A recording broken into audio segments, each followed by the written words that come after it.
بسم اللہ الرحمن الرحیم۔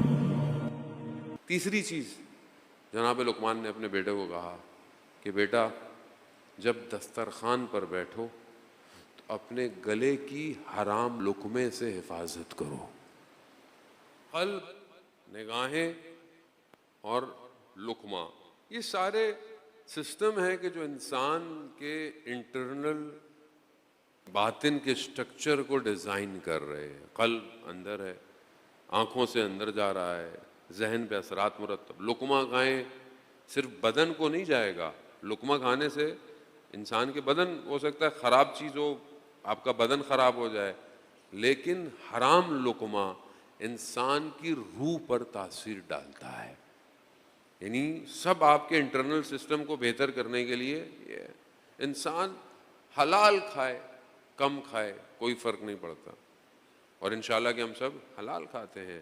وہ انسان باہر جاتا ہے بغیر پوچھے دکاندار سے کوئی چیز اٹھا کے کھا لیا، حرام ہے، چاہے بے شک ایک لقمہ ہی کیوں نہ ہو، چاہے ایک دانہ کیوں نہ ہو، چاہے پھل کی دکان سے کوئی چھوٹی سی چیز ہی کیوں نہ ہو۔ شاید ظاہری زندگی میں آپ کو یہ محسوس نہ ہو، مگر یہ ایک قطرہ بھی حرام انسان کی زندگی پہ تاثیر ڈالتا ہے۔ کسی کا حق کھایا ہوا ہے، اس کا حق کھا رہے ہیں آپ، کسی سے کوئی راضی نہیں ہے، کسی سے قرض لیا ہوا ہے آپ نے، اس کو واپس نہیں، وہ بہت ساری چیزیں اس ڈیفینیشن میں آ جائے گی۔ چوتھی اور آخری چیز عزیزان محترم کہ جو جناب لقمان نے اپنے بیٹے سے کہی، وہ یہ کہی کہ جب آپس میں جمع ہو تو اپنی زبان کی غیبت سے حفاظت کرو۔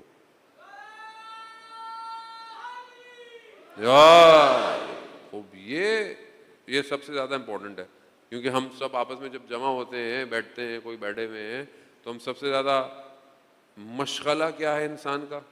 جو تیسرا موجود نہیں ہے اس کی غیبت کرو۔ نفس کو بھی مزہ آتا ہے برائی کرنے میں، غیبت کرنے میں۔ جانے آپ کو پتہ ہے، حدیثیں آپ نے سنی نہیں ہے، تکرار کے لیے کہہ رہا ہوں، بار بار تکرار کے لیے، کہ کسی کی غیبت کرنا ایسے ہی ہے جیسے اپنے مردار بھائی کا گوشت کھانا۔ کیوں؟ کیونکہ مردار جو ہوتا ہے، مرا ہوا ہے، وہ کچھ کر نہیں سکتا، اور آپ کیا کر رہے ہو؟ اس کا گوشت کھا رہے ہو، کچھ کر نہیں سکتا۔ غیبت ایسے ہی ہے، شخص موجود نہیں ہے، آپ اس کی غیبت کر رہے ہو، نہ وہ ڈیفینڈ کر سکتا ہے، نہ وہ ایکسپلینیشن دے سکتا ہے، نہ وہ آپ کو کہہ سکتا ہے کہ تم کیا کر رہے ہو۔ تو انسان اپنے آپ کو بچائے، ذہن محترم۔ اشد من الزنا، اتنا بڑا گناہ ہے، اشد من الزنا۔ اور آج کل کا ماہ محرم شروع ہو گیا ہے، بہت پرہیز کریں، کیونکہ ہمیں مزہ آتا ہے مولاناؤں کی برائی کرنے میں، نوا خانوں کی برائی کرنے میں، تو اس سے بھی انسان اپنے آپ کو بہرحال بچائے۔ کوئی چیز مناسب نہیں ہے، اچھی نہیں ہے، بہرحال کسی انسان ہے، غلطی بھی ہو سکتی ہے، کچھ بھی ہو سکتی ہے۔ سوشل میڈیا پہ ماہ محرم شروع ہو گیا ہے، پھر شروع ہو جائے گا کچھ نہ کچھ ہر سال کی طرح۔ دشمن بیٹھا ہوتا ہے، اتحاد کو توڑنا چاہتا ہے، مومنین کے اتحاد کو خراب کرنا چاہتا ہے، وہ کلپ نکالتا ہے، پھر آپس میں لڑواتا ہے۔ خوب احتیاط کریں، جانا امت کی ضرورت ہے اس ٹائم۔ درگزر کرنا سیکھیں، ایک دوسرے کو معاف کرنا سیکھیں، ایک دوسرے کی غلطیوں کو ایکسیپٹ کر لیں۔ کیا ہو گیا؟ امت سازی عزیزان محترم، اس کے لیے انٹرنل اسٹرکچر کو انسان بہتر کرے، انسان خدا کی بارگاہ میں حاضر ہو، کنیکٹیوٹی کرے۔ ایک اور راستہ بہرحال وقت جو ہے وہ بہت تیزی سے آگے بڑھ گیا، انسان انشاءاللہ آنے والے دنوں میں خدا ہمیں توفیق دے کہ بہرحال ہم اس مکتب کو جس طریقے سے ہے اسے حاصل کر سکیں۔ عزیزان محترم، پہلی محرم کا دن گزر گیا، یہ کارواں 28 رجب کو کربلا کے لیے مدینہ سے نکلا ہے۔ کچھ لوگ مدینہ میں رہ گئے، امام کے ساتھ نہ آ پائے، کچھ لوگ کربلا سے آگے نہ جا پائے۔ کوفہ والوں نے خط لکھے امام کو کہ آپ ہماری طرف آ جائیں، ہم آپ کے لیے تیار ہیں۔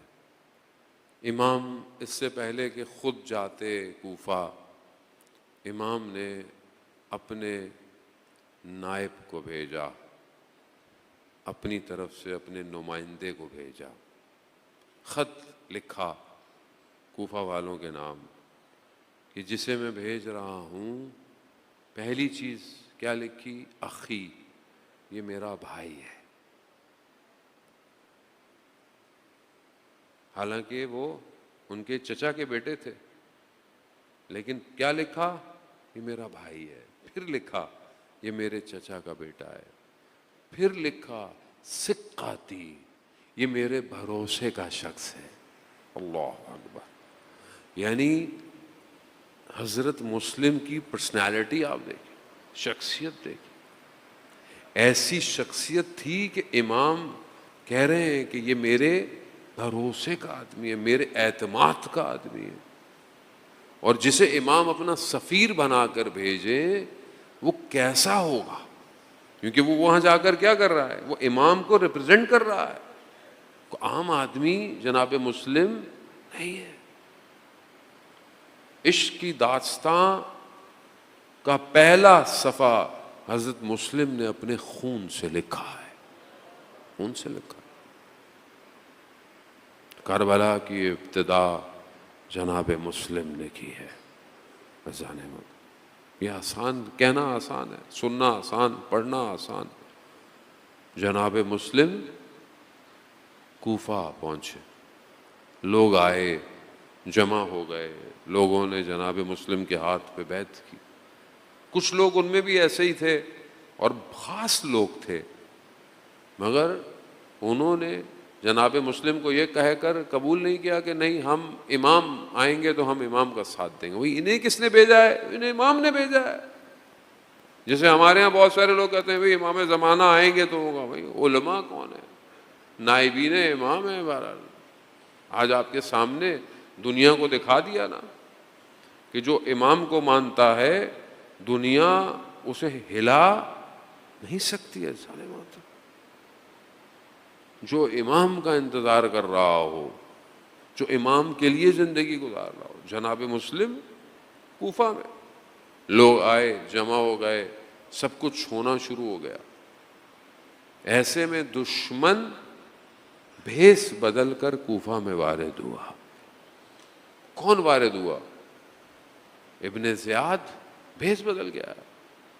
اگر یہ کہتا کہ ابن زیاد ہوں، لوگ داخل ہونے نہیں دیتے۔ حلیہ بدل کے آیا۔ حلیہ کیسا بدل کے آیا؟ لوگ امام کا انتظار کر رہے تھے، یہ ایسے حلیہ میں آیا کہ لوگوں نے بولا کہ شاید نعوذ باللہ امام نہ آ رہے ہو۔ اس طرح اس نے اپنے آپ کو حلیہ بدل کر اندر آیا اور اس کے بعد اس نے پروپیگنڈا اپنا شروع کر دیا۔ تلواروں کو سونے کے بدلے خرید لیا۔ لوگ کمزور تھے، لوگ ضعیف تھے۔ اذان محترم، یہ واقعات کیوں بار بار پڑھے جاتے ہیں؟ کہ ہم امام کے ظہور کے وقت ہم خدا نخواستہ کہیں ایسا تو نہیں کریں گے۔ آج ہمیں دنیا سے کتنی محبت ہے، آج ہم کتنا اپنے آپ کو تیار کر رہے ہیں کہ اگر کوئی امام کا نائب ہمارے پاس آئے تو کیا ہم تیار ہیں یا نہیں ہیں؟ ساری تلواریں ابن زیاد نے خرید لی۔ حال یہ ہے کہ ہزاروں کی تعداد نماز ظہر میں ہے اور مغرب کی نماز میں مسلم اکیلا کھڑا ہوا ہے۔ عزیزاران محترم، غربت اہل بیت، کوفہ میں پہرے لگ گئے۔ جناب مسلم کے پاس رہنے کو جگہ کوئی نہیں۔ ایک کوچے میں دیوار کو سہارا لیے مسلم کھڑے ہوئے۔ خاتون گھر سے باہر نکلی، اس نے دیکھا، اس نے کہا تمہیں نہیں پتا کوفہ میں پہرے لگے ہوئے ہیں؟ پھر دوبارہ آئیں، کہا تم اپنے گھر کیوں نہیں چلے جاتے؟ تو جناب مسلم نے کہا میرا گھر کوئی نہیں ہے، میں یہاں پر غریب الوطن ہوں۔ کہا کہاں سے ہو؟ کہا میں مدینہ سے ہوں۔ مدینہ کا نام سننا تھا، اہل بیت کے چاہنے والی تھی۔ کہا مدینہ میں کہاں سے ہو؟ کہا کوچہ بنی ہاشم سے ہوں۔ جب کوچہ بنی ہاشم سے سنا نا، کہا کوچہ بنی ہاشم سے، کہا کہا مسلم ہوں. کہا مسلم؟ اللہ اکبر، اللہ اکبر. ہاں، چاہنے والی تھی، جناب مسلم کو گھر لے آئی. جناب مسلم نے کہا بس مجھے ایک ایسی جگہ دو کہ جہاں میں عبادت کر سکوں. مرد مجاہد اپنی شہادت کی رات کو عشق میں گزارتا ہے، عشق میں گزارتا ہے، خوف میں نہیں گزارتا، خطر میں نہیں گزارتا، اپنے آپ کو آمادہ کرتا ہے اس ملاقات کے لیے. جناب مسلم رات کو اپنے محبوب کی بارگاہ میں سجدے کر رہے ہیں، قیام کر رہے ہیں. اذان ہوتا ہے. یہی تو فرق ہے مکتب حسین میں اور دوسرے مکتب کے اندر. عبادت کرتے رہے.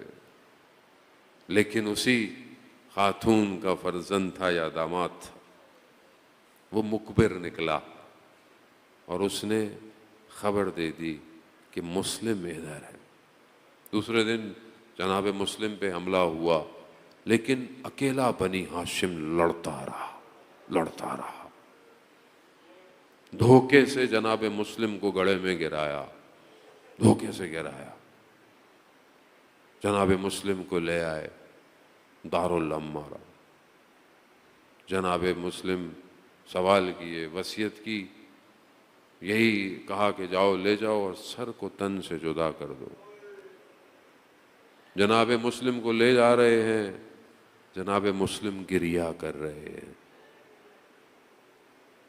پوچھنے والے نے کہا ایسا کام کیوں کرتے ہیں کہ جس سے گریہ کرنا پڑے؟ کہا میں اپنے لیے نہیں رو رہا، کہا میں امام حسین اور ان کے اولاد کے لیے رو رہا کہ کوفہ والے وفادار نہیں ہیں اور آپ اپنے اہل و عیال کے ساتھ آ رہے ہیں. ہاں، خدا آپ کو اس کا اجر دے، خدا آپ کو اس کا دے. انشاءاللہ خدا آپ کو کوفہ میں جناب مسلم کی زیارت نصیب فرمائے.